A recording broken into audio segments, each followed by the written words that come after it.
Welcome back to Rooted Exchange. I want to take a moment to talk about something I don't talk about very frequently or very openly, not because it's not important to me, but it's something that I have a hard time talking about openly.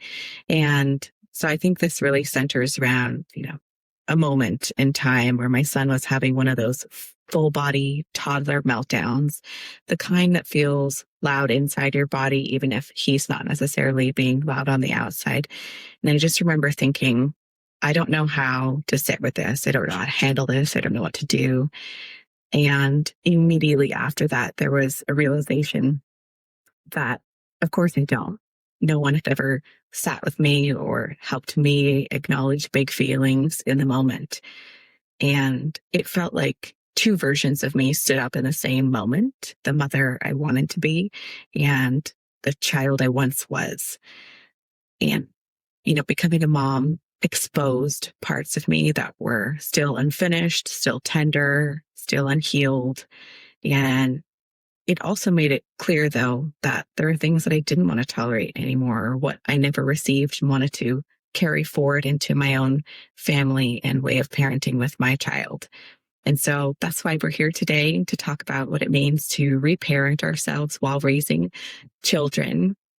And I really want to focus that around, how we can do that without shame, without urgency, without perfection, and without the myth that we should already know how to do that.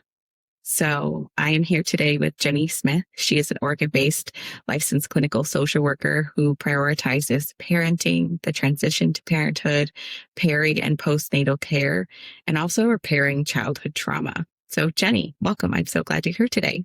I'm so excited to be here. Thank you for having me. Yeah, Jenni, before we dive into everything, for listeners who are meeting you for the first time, can you share a little bit about who you are and what brought you into this line of work? Sure. I am originally from New York. So I spent the majority of my early years over here. And then after finishing my undergrad, on a whim, got in my car and drove to San Francisco for no reason whatsoever, and enjoyed that experience. Making my way up and down the West Coast from Seattle to Portland. And all through those years, having a knowing that being in a helping field is what I wanted. It's what I knew I wanted to do. I just didn't quite know what that meant or how to create that. And so a little bit later, maybe in my mid-20s, I had an experience, and a friend of mine, had an experience in her life, and it dealt with mental health. And there was a moment in supporting a friend of mine where I had this I think I could do that. I think I could do that. And that kind of opened the doors of looking into, degrees and masters and things like that. So throughout that process, like you were saying, there's all these moments in time where you're looking backwards of what was that like for me? And where did that show up for me? And I had this realization that I wished that there was a me for me when I was 12. I wish that there was a me for me when I was 15 or 17 or 22 finishing college and wanting to do something else. Because I always felt like I knew therapy existed. I knew people were taking care of their mental health, but it felt so far away. It felt so far away. It felt so not inaccessible, but more, I don't really know what that is. Or, that's the lady in town who, does the therapy, and I think people go, but I don't really know. And I wish that I had a me, somebody who felt more like a real person, having real conversations. It wasn't stuffy. It wasn't rigid. And I didn't feel like I had that when I was younger. And I really wanted to figure out how to bring that feeling to the work that I do. Yes, the work itself, but more so trying to figure out how do I bring that feeling of I can just come here and say these things and do this work with this like really human being. And then, of course, absolutely everything changed when I had my own kids. When I had my first child, she's 5 now. There was a very stark realization of, oh, okay, there's a real gap here.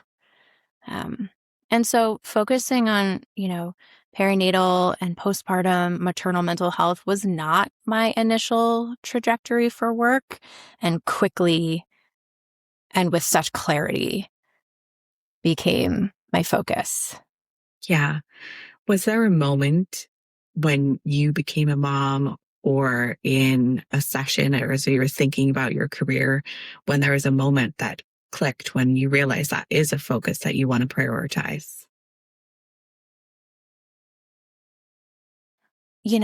If I'm being honest, I don't think I had a specific moment.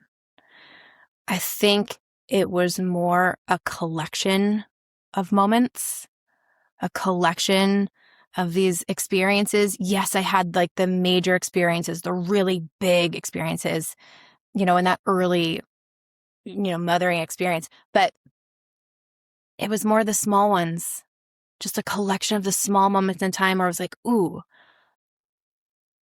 am I the only one that's feeling this? Yeah. Am I doing it right? What, where, how, what, what is happening? And so it was just all these little moments in time that added up to this, this feeling of, okay, there's some real work to be done here. And it's totally feasible. Like, it's work that's absolutely feasible. It's work that's not out there in the distance. Like, it's really possible to do this differently or to feel differently doing this. Yeah.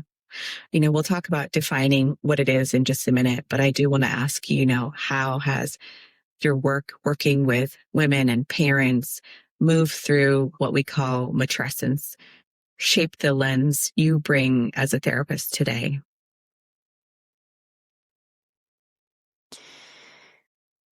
Because I sit with parents every day.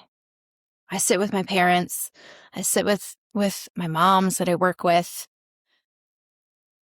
And they're all in different phases of life, right? I work with new moms in their 20s and early 30s with newborns, but I also work with moms in their 50s and 60s whose kids are maybe older or maybe having different transitions in life. Maybe they're transitioning into high school or out of high school, or they're adults.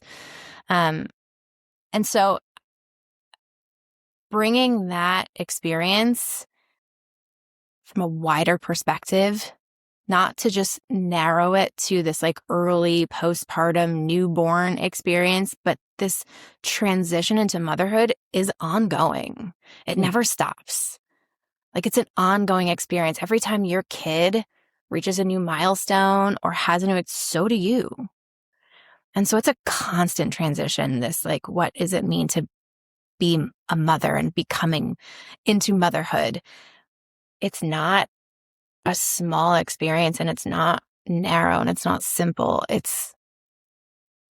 just lasts the entire time. You're constantly transitioning to a new phase of motherhood.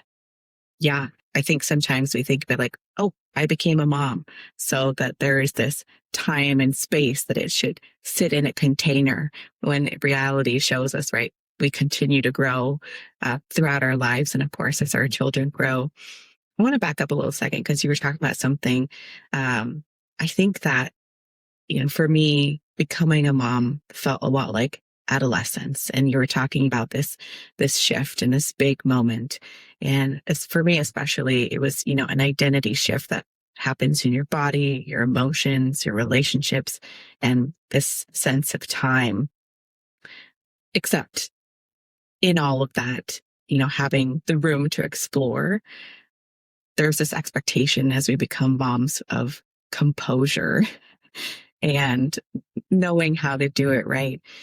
So I've been experiencing or exploring something which I think people call temporal lag, which is this gap between the changes in your life and the way your nervous system is currently experiencing and trying to catch up to that. Motherhood happens pretty instantly, the act of becoming a mom. But as you're saying, these shifts happen over time. Your role changes overnight, your routines shift, but internally your body may still be living in last year's stress or last decade's survival strategies. And it's not because you're behind or you're doing something wrong. It's just how we process information and our experiences through life. And I'm curious if that is something that you experience with your practice, seeing where, mothers are trying to evolve, really stuck in these old patterns that we have created or experienced in our lives. Yeah, it shows up in a lot of different ways. I find it shows up in the messages that we tell ourselves, right? It shows up in the systems that have been created that we have been using for years and years and years to help us make decisions or guide us in some way. And it's uncovering that these systems, these networks, whether that's a message, a belief, are just really unhelpful and unhealthy and frankly not ours. Like these beliefs that are created years ago, they don't belong to us, right? That it could be something like, I'm a failure, or I'm failing at this, or if I don't do this perfectly, like, why do it at all? Or, if I don't get it right this time, is my kid ruined forever? These messages aren't ours. They were provided to us by our environments, the people in our lives, the things that we saw, the things that were told to us over and over and over again. And so over time, this unhelpful, systematic network belief system drives how we view ourselves and how we view our world and how we view, our relationship to other people. And so I find a lot in my work, it's uncovering, is there a network? Like, is there a system that is driving this that we can actually change? Right? Yeah. It doesn't have, just because we can identify something and we can actually change it. It doesn't have to stay that way. I'm curious to get your perspective on this. Is that why perhaps some folks may feel that motherhood is so destabilizing or creating a little bit of that chaos? There's some sort of recognition that those parts aren't ours to hold. I think, and of course, this is anecdotal. I can't speak for all people from all times. Unless you've done the work already, unless you've previously established, I am made up of all these different parts, there's all these different me's that show up, and there's these messages, unless you've already done that work, most of it just shows up as distress, as internal chaos, as this physical, somatic, disturbance, living in a constant state of crisis or fight or flight and never really feeling settled in our body. And so unless you've already really done a lot of that work, it just shows up in our body. And we just have the feelings to go with it. And it really doesn't make any sense. Yeah. It really doesn't make any sense at all. It doesn't. I think for me personally, there was a lot of jarring effects to becoming a mom, because while I had gone through years and years of therapy and thought I had managed some of these old wounds, a lot of them showed up pretty immediately after having a baby. And, why do these old wounds reappear through these life transitions like this, especially as, folks who may not necessarily recognize them. There's something special about motherhood that helps shine a light on parts of our life that we wouldn't necessarily get otherwise. Well, think of it this way, right? If there are these unhealthy or unhelpful parts of us or these experiences that have, shifted us in some ways, we are really good at creating methods, coping skills, ways of tolerating our distress, ways of tolerating how we feel about these unhelpful messages or the narratives that we carry with us. Like, we're very good at creating coping skills for that, ways of tolerating that. We get really good at that. And then when you have a baby, we no longer have the ability, we no longer have access to those skills in that way because of the significant physical, emotional, spiritual, psychological shift that comes with having a baby, with becoming a mother. Those coping skills, those distress tolerance skills are no longer available to us because our brain has now changed, neurologically changed. So we don't have access to those skills anymore. So if you got really good at coping with it or managing it, that just kind of goes away. And so that like disturbance that you talk about, this like chaos of like, I was handling things pretty well, and now I feel like I have no handle on anything. And there's this other human I have to take care of. I have to keep alive. It's really jarring when you no longer have access to the things you've gotten really good at to help you through whatever difficult thing you're carrying with you. They just kind of leave your brain. Yeah. And you have to kind of start all over again. It's true. You really do. And, you talked about the somatic pieces of that. I think a lot of women, before we intellectualize the thing that's happening, we feel it in our bodies, that chaos. Can you tell us a little bit about how that presents itself? And obviously every woman is a little bit different, but what are some of the common ways it shows up somatically? How doesn't it show up somatically? Right? It's everything. It could be even in the way your skin feels. It could even be the way you view your body. It could be the way that your body grows. It could be the way the hair grows, the way that your nail grows. It could be the way that you just feel muscularly. And then, of course, more largely, it shows up in, like difficulty resting, wanting to rest, but feeling unable or incapable of actually resting, or just kind of giving into the pure exhaustion and kind of just collapsing into rest. It shows up in the way that our heart feels. It shows up in the way that our, body metabolizes nutrients, or the way that our digestion works, or the way that our breathing feels. It shows up almost in every way you could possibly imagine in our body. And then, of course, things like brain fog and difficulty with word finding and inability to communicate a message clearly, right? Forgetfulness, right? How many times have I found my keys in the refrigerator? Like at least a dozen, right? And, subsequently also finding the milk in the, cabinet or something.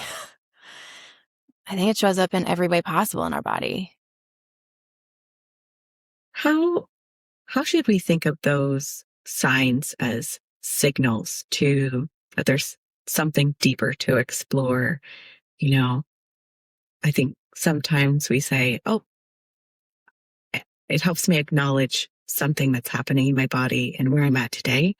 And how can we explore that a little bit further, or use that as an identification tool when it shows up in our body?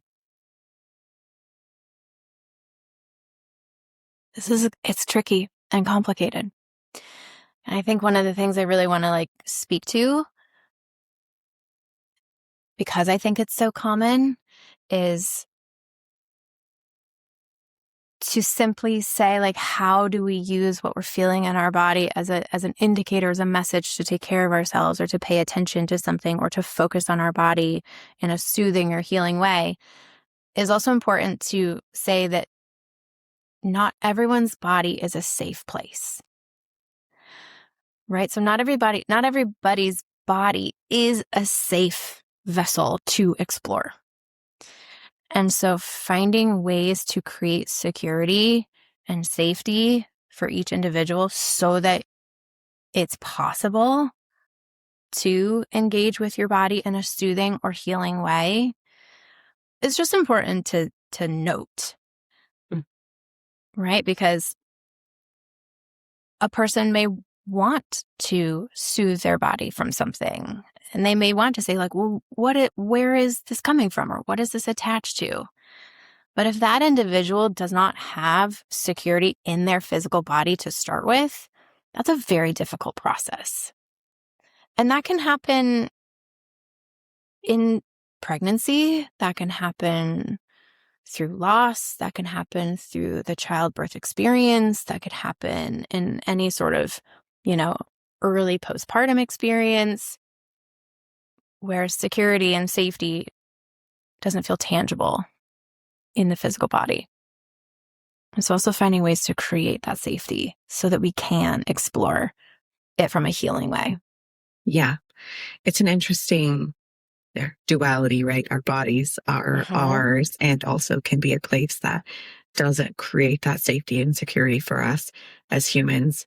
How can we, explore or understand which side we lean on that fence to know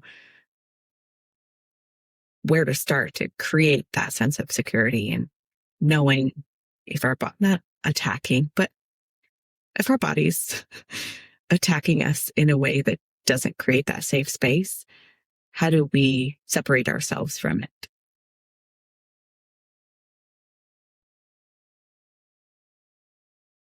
Or is there a way to separate ourselves from it? Yeah, it's complicated, right? I find it helpful to come up with more adaptive, more positive, more helpful narratives to draw from, right? So if there isn't an inherent, connection to security or safety in one's body, creating an opening to do so, right? So saying like, it's not safe for me to be here. My body doesn't feel safe. To saying like, I'm here, looking around the physical environment, naming things in that physical environment that you can associate safety with, like even just in the room that you're in, like looking around, is there anything particular about that room, a texture, a color, an item that you associate with safety? So first creating like an external association with safety so that it reminds our body, oh, I'm actually safe in this moment. I actually physically am safe in this moment. And I can name the things that I'm seeing, that I'm touching, to help me create tangible association with it. Not imaginative or I'm visualizing. I'm actually going to create tangible, evidentiary, like components of safety. Yeah. So we can tell our body, I know you don't feel safe, but I have very concrete reasons to tell you that we are actually in fact safe. Might we try offering our body a little soothing now? So sometimes starting with creating external safety. Yeah. Yeah, I want to dig into the tools a little bit as well. But, I also want to touch on, this idea of our internal dialogue and our adult versions today. I think one of the most humbling realizations I've had through this transition to motherhood for myself was that when my son is upset, I'm not always the one responding necessarily. And you talked a lot about those narratives and dialogues that have been passed down to us from our families and life experiences long before we became parents. And for me in particular, sometimes it's oftentimes a younger version of myself who learned how to make herself small or just try to deflect the situation to try to become invisible. And that's not something that you can do in motherhood, right? The coping skill is not a realistic one. And I think a lot of times these things can be intensified as you become a mom. Yeah, experiencing world in the public or even in your own home and talking about that safety.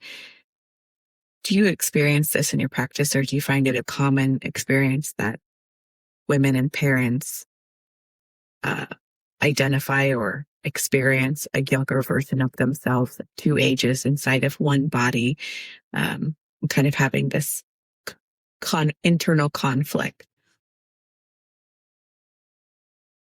Yeah, I also think it is fair in this moment to say, this is me. I am it. I am in it. Right? I see it in my practice, but I'm in it too. I'm in it with my clients. These are things that I am actively experiencing. So might I have had a temper tantrum in my kitchen a couple weeks ago? Absolutely.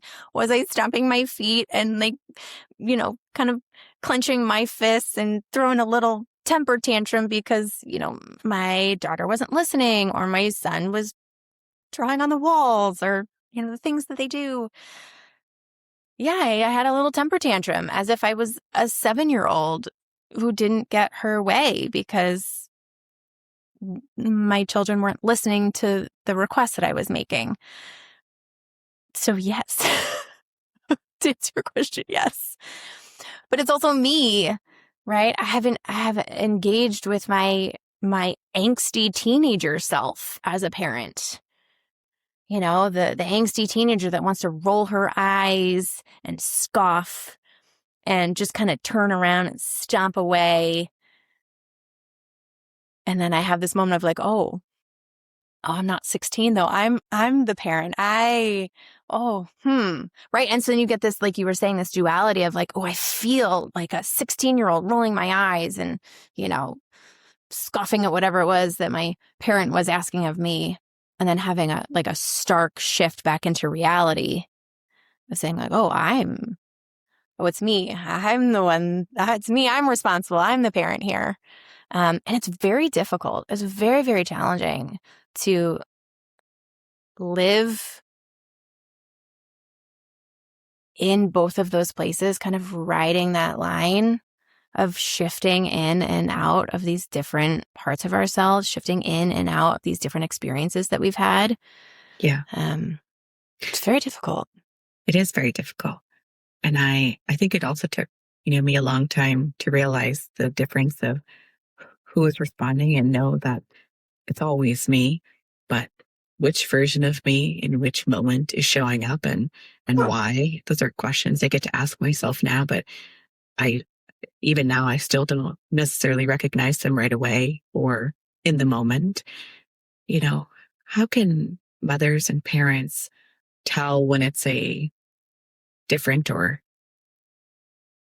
when their inner child is driving the moment in some regard? Is there some telltale signs that can just help us better identify, oh, this is a moment to pause or reset so I can show up for my child, knowing that some other version of ourselves is coming to the party?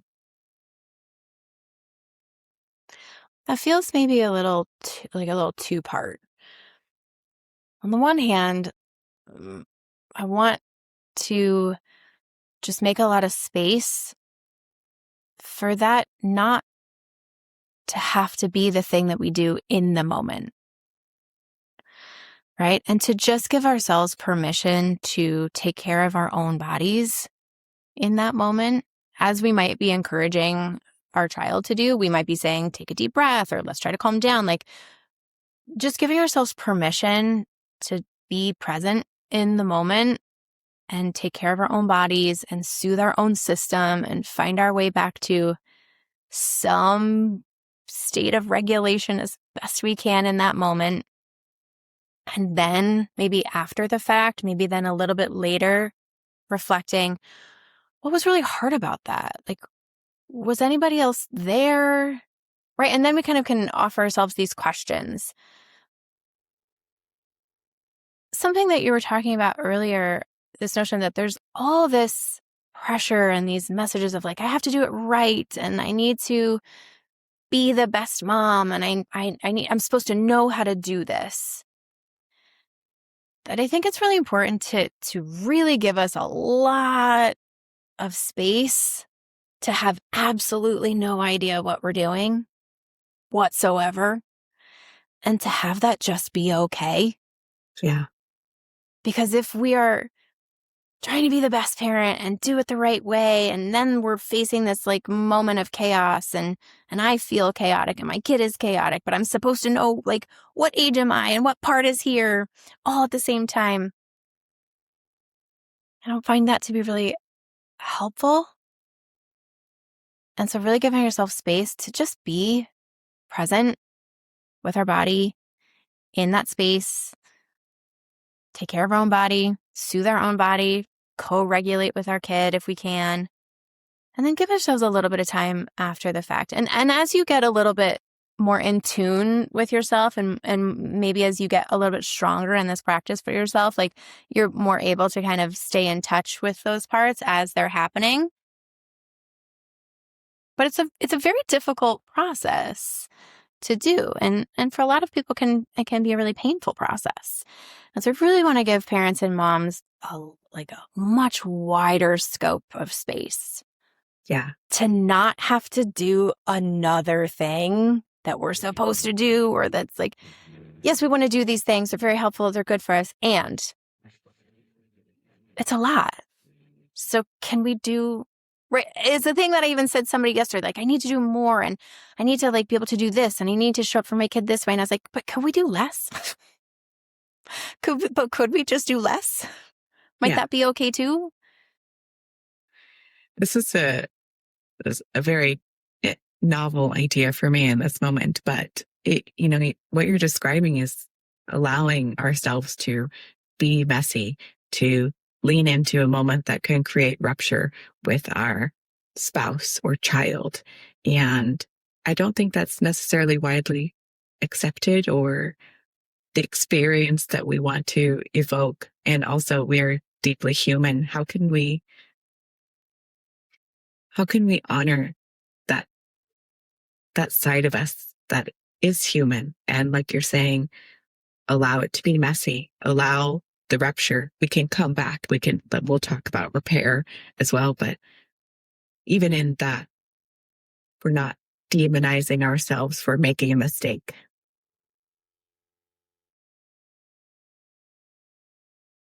There's a lot of talk right now about wanting to make sure we have a good, secure attachment with our kids. And I don't want to mess them up. And is this the thing that's going to, is this the moment in time that's going to mess them up forever? Is this it? Is this the moment?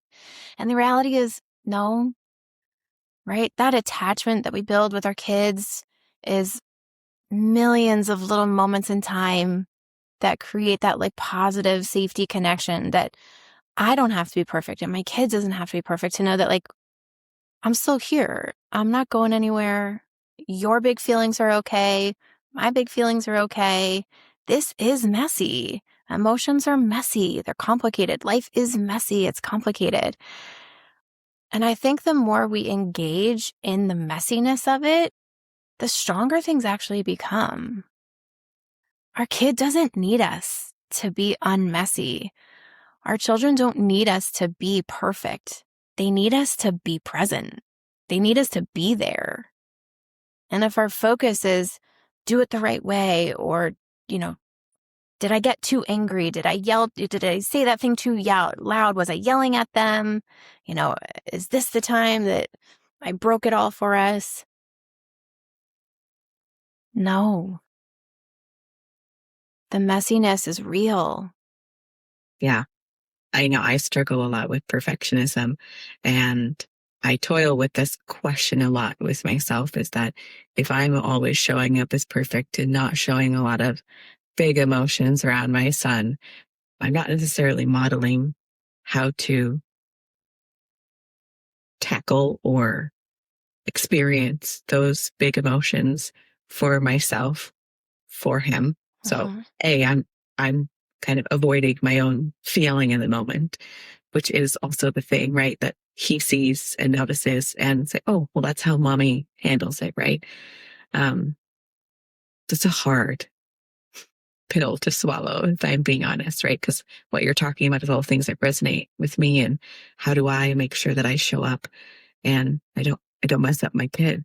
But sometimes this need for the lack of, like, the need to control everything so that my child has a good experience can also be the thing that is creating that negative experience for your child. Does that show up as well? Absolutely. All the time. Yeah. I see that show up most often in feelings of trying to be in too many places at once. If I spend too much time at work, am I not home enough? If I spend too much time at home, am I not independent enough outside of the house? If I do too much of this, is it not enough of this? And I find the reality is that the notion of balance, like, how do you balance all the things in motherhood? Like, I don't know if balance is the goal. Mm. Like, what are we trying to balance? Right? I think the goal is to be as kind and loving and gentle and patient with ourselves, especially in these early years, right?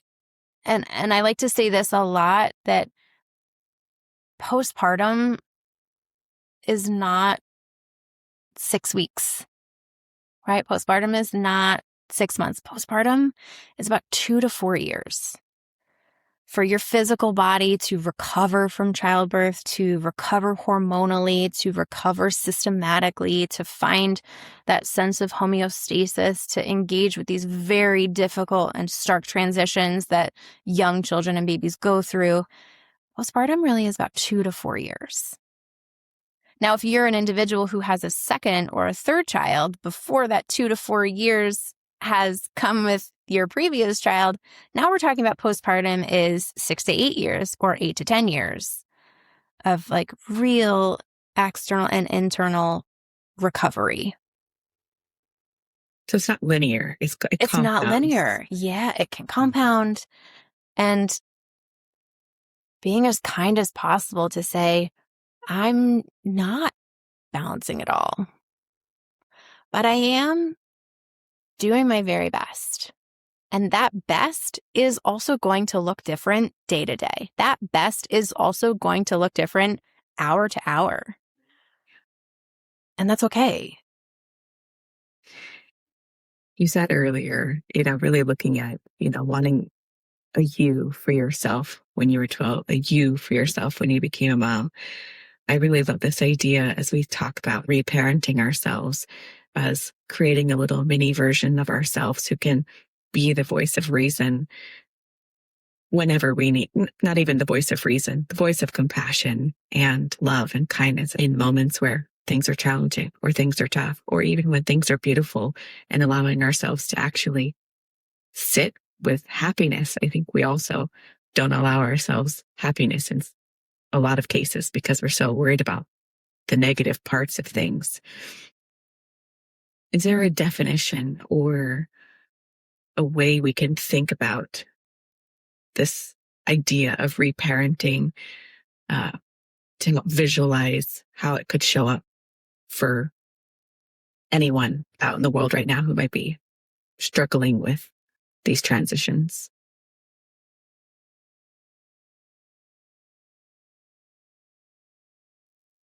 One of the things I try to do a lot in my practice with my clients is working on, I guess, what I like to call like values exploration. Finding a few core values that fit who you are in your current state of life to use as a framework, as a guide, so that when we get lost in the thoughts, when we get lost in the joy, when we get lost in the difficult or the negative, we can kind of turn to some of these core values to help us remember, like, what is it that I'm trying to do here? Like, where is it I'm trying to go?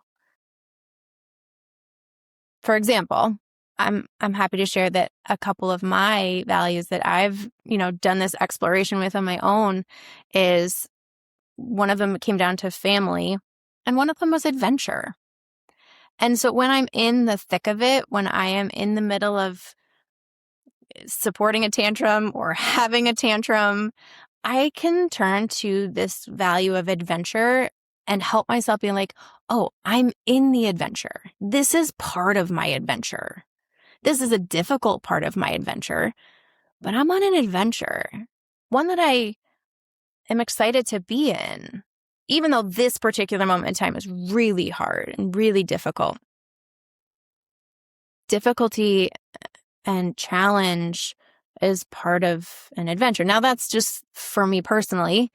But having anchors for ourselves, things that keep us tethered to reality, tethered to our values, tethered to the things that are maybe unwavering for us, so that when we start to drift out or when the negative is so dark and so heavy, that even if it's not accessible in that moment, I know I can go get it.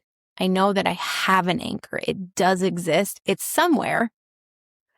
It's somewhere. Maybe it doesn't feel like it's right here, right now, but I know it's somewhere. And so can I go find that anchor? Can I reach for that tether to pull me back into the present moment, the current time?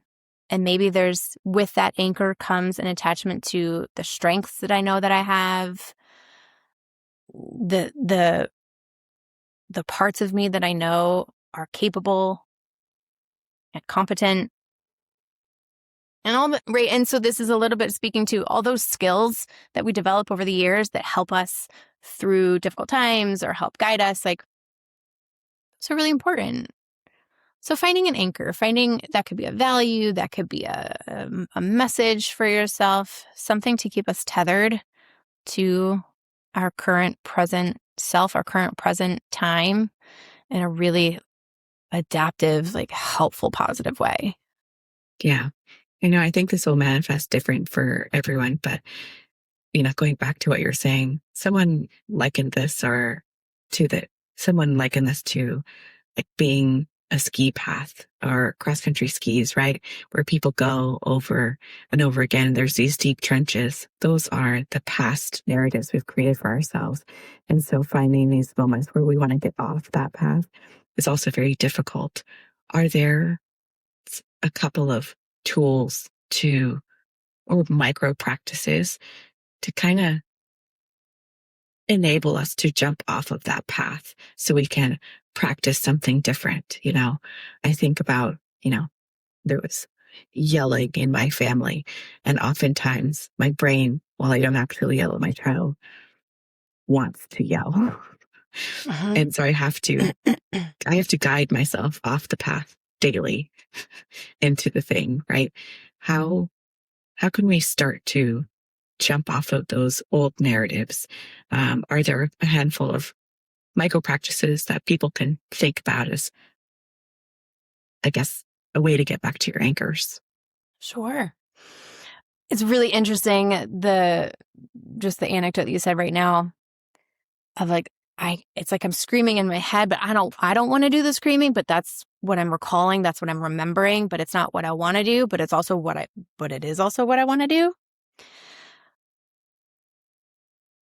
Finding ways to honor that feeling, not deny that feeling or not dismiss that feeling, but channeling it in a way that's more helpful and more regulating. So if internally you're having this experience of like, oh, I just want to scream. Okay, well, let's do some screaming. Why deny this experience, why dismiss the validity of this experience that you're having inside of, hey, this is what I remember. And I remember it in this unhelpful way, but it's where my body is right now. But I don't want to repeat that unhelpful thing. But also I actually still really feel like screaming. So, okay, let's do some screaming. I find a lot that in the thinking about regulating ourselves, finding our way back to our body, there's this notion that it is calming, that it is soothing, that it is introspective and soft. And right, so we're doing some deep breathing, we're doing some meditation, we're doing visualizations, and those are incredibly beneficial. And they're not always the most helpful in the moment. Regulating can be loud, it can be physical, it can be big and abrupt and messy, but can we engage in those practices in healthy ways? What might that look like? Right. So we're going to do some screaming, right? If I'm with my 5-year-old and my inside is like, I want to stomp around and scream, then I'm going to invite her to do some stomping around and some screaming. Say, I feel like I really need to have a really big, loud voice. Let's try that together. And we're going to do some loud, big voice, experiences. And we're going to stomp around together. And I'm going to give myself permission to feel that big experience inside my body. I can invite, my 5-year-old, she's old enough to do that with me. But I think there's this experience, this message or this experience of, if you're having that really intense feeling on the inside, that can't show up on the outside. We can't let that out. Like, I can't do that. Like, that's the thing that made it hard for me, and I don't want to do that. But there are lots of ways to validate that internal experience and transition that into a more helpful present day, like, regulating technique. So we're going to do some yelling, or we're going to do some, I encourage a lot of my clients to do you remember those like bop it clowns that you kind of bop the clown and it kind of bounces right back up, and you bop the clown and it bounces right. We are going to order some bop it clowns from Amazon. Amazon about to have a surge in bop it clown sales. I'm not affiliated in any certain way. But so we're going to get a bop it clown, right? We're going to make a mess. I'm going to make a mess. I'm going to get a canvas and I'm going to get some paint and I am going to make a mess. Because healing and regulating does not have to solely be calming and soothing. It's not always what our body needs most. Yeah. Our body sometimes needs to be loud and big and take up space to feel calm. I think that might be, one of the less talked about or minimized portions of becoming who we are, right? Is that we don't have to intellectualize or verbalize everything. We talked a lot about how it shows up in our bodies. Sometimes that is a physical activity that is required. And how can we bring that to ourselves and also model that as a safe outlet in front of our children as an option for them as well when they feel it, be able to signal, I'm having a big feeling. It feels like this. I need this to make it happen. Is there a space where, obviously, you have a kiddo who's only 2 and that may not land as well. Is there a way that you can create space to do that with your kids? And is also a time when we need to process that independent of our children? Yeah. As you were talking, I was kind of envisioning, right, this notion of reparenting and not wanting to repeat old patterns and wanting to kind of change maybe how we show up for our kids. And I had this kind of picture in my head about when the babies are really small, there's kind of just this like rocking that happens, right? We rock the baby side to side. And I don't know if this happened to you at all, but when the kiddos get a little bit bigger, we're not picking them out of the crib and there isn't that like rocking that's happening. But sometimes I'll be in the kitchen and I find myself still kind of like rocking back and forth, even though I'm not holding a baby in my arms. And so I think about that in terms of like, how do we care for ourselves? So if there's there's something happening, like, why wouldn't it be okay to give ourselves that kind of firm hug, embrace, and rock back and forth as if we were being rocked back and forth, because that's what we did for the babies, to help them know that they're safe and help them know that they're loved and help them know that they're okay to have this difficult moment that they're having. So why can't we do the same things that we do for them to ourselves? Right. And so for the 2-year-old, right, he is capable of, right, giving himself a big bear hug. And then we're going to, rock side to side, and we're going to sit on the floor with our legs crossed, and, and we're going to repeat a couple of words over and over again, ones that he's, familiar with or, has access to. And then later, if you have a moment by yourself, if you have a moment engaging with yourself in that same way that it might have felt really good to have someone engage with you when you were small, right? What would have felt so good when you were 5?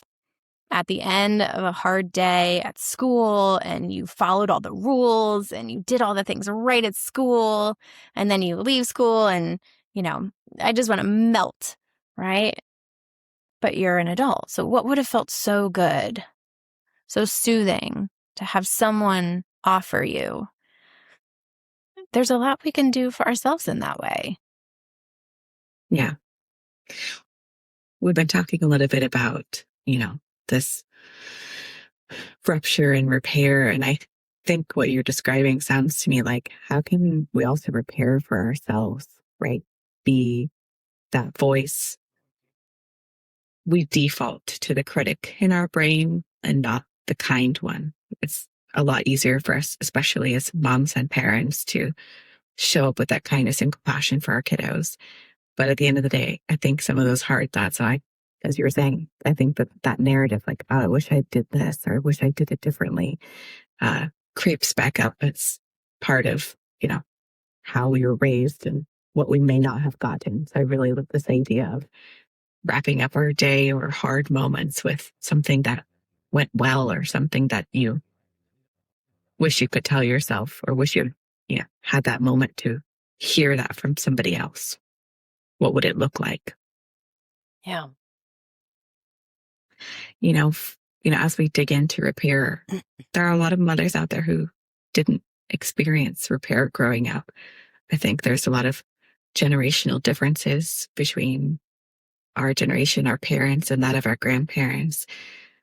But as we look at changing that narrative, where does repair begin?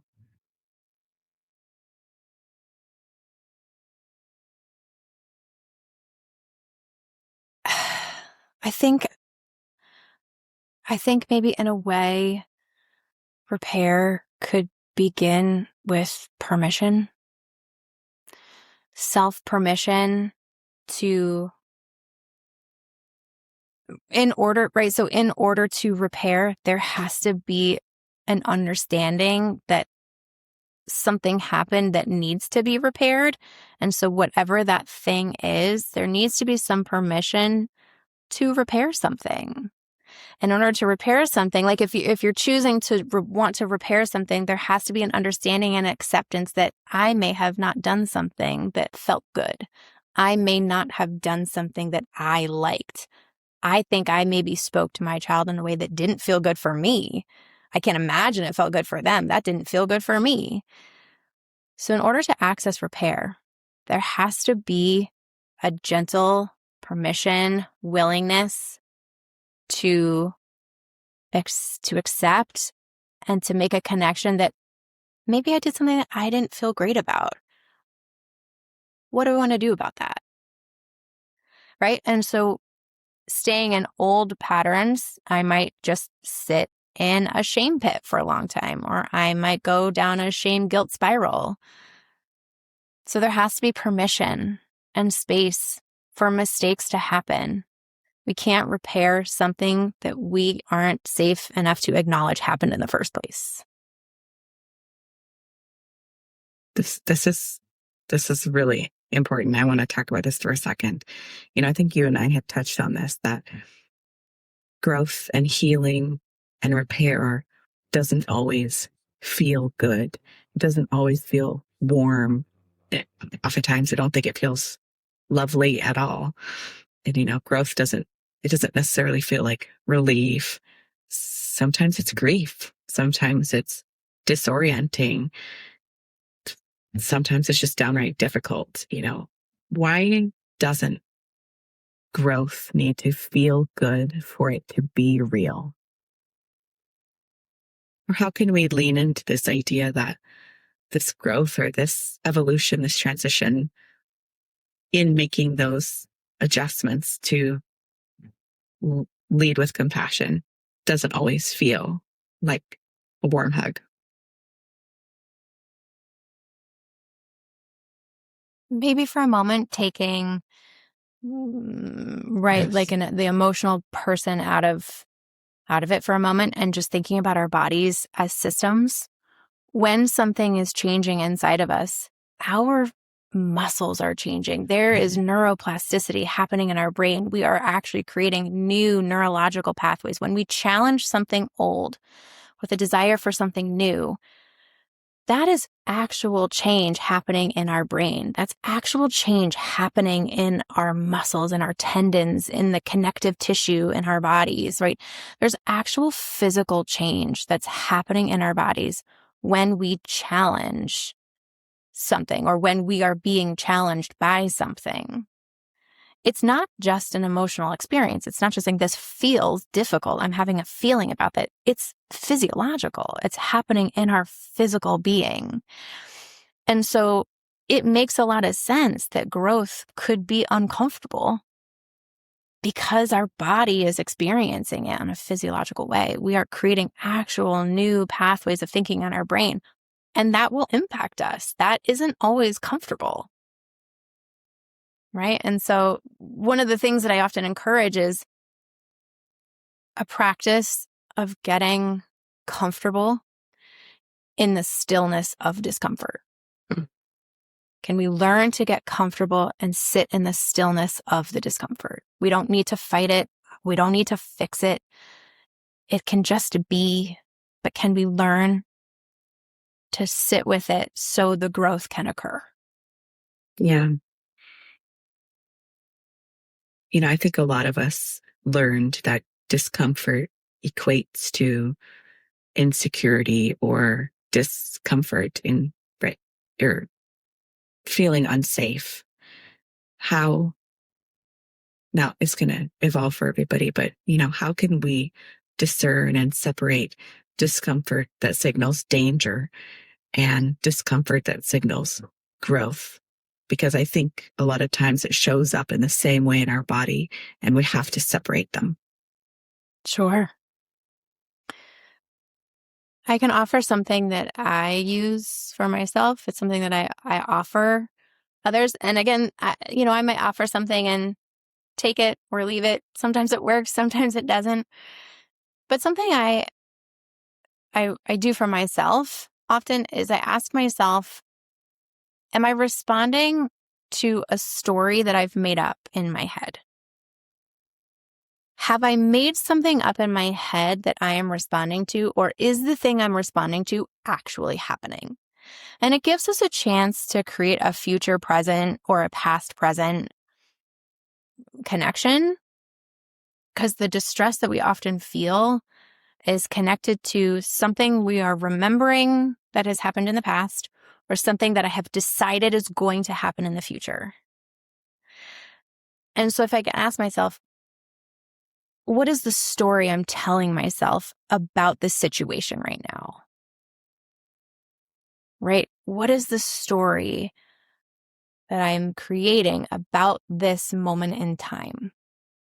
And if the actual environment does not accurately represent the story that I've made up, can I then take a pause, come back to the present and say, what is actually happening then? Then what is actually happening? Right? For example, right? The baby cries, you go in, you pick the baby up, but the baby doesn't stop crying, right? The last time I picked the baby up, I rocked the baby, we see the baby stop crying, and then I put the baby down or, soothe the baby and the baby. So this time I go in, I pick up the baby, I did the same thing I did last time, expecting that same, and the baby does not stop crying, or the thing is not working to help the child soothe or regulate or feel better. And so something that could happen is say, oh, I'm not doing it right. Right? I'm not doing it right. I'm doing a bad job, or I'm failing at this. And so if you take a moment to pause and say, well, what story have I made up? Well, I've made up that because it didn't work the same way last time, that I'm now failing at this. When in reality, you got up out of bed, you went to that baby, or you went to that child, you sat with that child, you engaged physically with a soothing touch with that child. Maybe you are speaking to that child. Maybe you are doing all the things to soothe that child. Babies are going to cry. Kids are going to be dysregulated. But you're not failing because you're doing all the things that you are meant and supposed to be doing to soothe that baby. It doesn't always work because children and babies are humans with their own needs and their own desires and their own willpower and their own, right? And so if I can stop and say, what is the story I'm telling myself about this situation right now? To just take a step outside and observe. It's like if I could take a step outside of myself and observe myself from the outside and say, well, what am I telling myself about this right now? Am I a failure? Am I doing it wrong? Am I ruining my kid? Am I the worst? Am I the worst mother in the world? Right? Is this the moment in time that I've messed up my kid? Because often the story that we are telling ourselves is not an accurate representation of what's actually happening.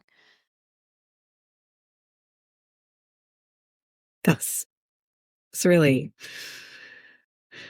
seems challenging in the moment, right? As we think about, okay, well, we're challenging ourselves in that moment to say, am I believing what I'm actually thinking right now? I guess, does that identification tool come into play here to say, wait a second, that thing is from past me, or as you're saying, that thing is future me, to use that grounding technique, that jumping off the path, to then be able to address it? Or is it more just kind of acknowledging in the moment? I think it's a lot of acknowledging in the moment, right? Of staying as present as possible. And if that present moment is really uncomfortable, what can we do for our bodies, right? What can we do for my body in that moment so that I can tolerate the discomfort of this moment? And then maybe that question can come, right? So maybe the question comes after. Maybe that's a question as well, right? It's like, is that okay to say, I'm not okay right now? I'm not equipped. I'm not intellectually or emotionally prepared to acknowledge that and say, I'm going to hold a container for that when can create that space when I'm not in front of my child to react or realize or whatever needs to happen in that moment, because I'm not in a place where I can address it. Absolutely. Absolutely. Because the reality is, I don't always know what to do. We don't always know the right next thing to do. Really, we're kind of just making it up as we go. There's no book. You don't have a baby and they say, here's your manual of all the things that you need to know to keep this little baby alive and to raise it into a, healthy, functioning adult human being. There's no manual. There's no book. So absolutely, there's going to be moments of like, I don't know what I'm doing. This is really hard and I'm not okay. And that's okay. I don't have to be okay all the time. I don't have to be okay, right? So I don't have to be okay to learn that I can still do this. I don't have to be okay to know that I will be okay.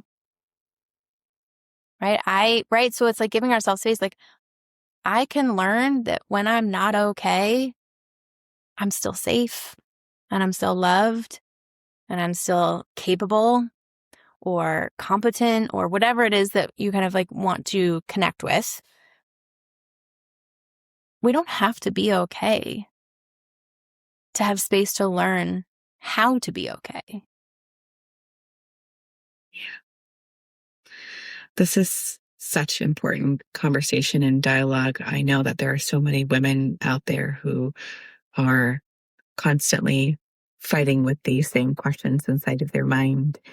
As we think about all of the pieces that we've been talking about today, I hope that there's, some great wisdom and an insight that you've shared. But is there one thing, as we look at this transition as not a singular moment in time, it's an ongoing effort, a piece of advice or a piece of compassion that you would offer to anyone listening that they can carry forward from this? Yeah, sure. I think the message I try to convey most, both to myself and to the folks that I work with, is the goal isn't perfection, it's presence. We are not aiming for perfection. We are aiming for presence. Can I stay present long enough to learn from this experience? Can I stay present long enough to experience the joy, to safely experience the discomfort or the pain of this moment? Can I stay present enough to experience it, to learn from it, to grow from it, to tolerate it, to change it, whatever it is that we need to do, right? The goal is not perfection. It's presence. Yeah. Well, Jenni, thank you so much for joining us today. It has really been my pleasure. And, to every mother who's listening, I think, some of the amazing things that we talked about is that, you don't have to be healed to be whole. You don't have to feel good while growing. It's okay to stumble along the way, and you are allowed to repair again and again and again. Did I cut out? No, we just froze. Oh, of course I did. That's okay. Can you? I think we're back. Okay, sorry. We're back. But I missed the last couple things that you said. That's okay. I'll just say, I just want to say, well, Jenni, thank you so much for joining us today. It was really special to have you on the show today. I've enjoyed this so much. I'm so grateful that you're creating more space for conversations like this to be happening.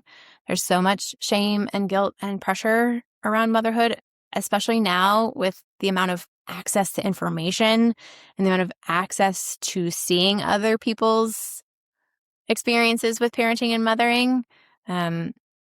Making room for a shame-free, judgment-free place to learn and grow and be honest and be raw and be vulnerable. So thank you for making room for these conversations to happen.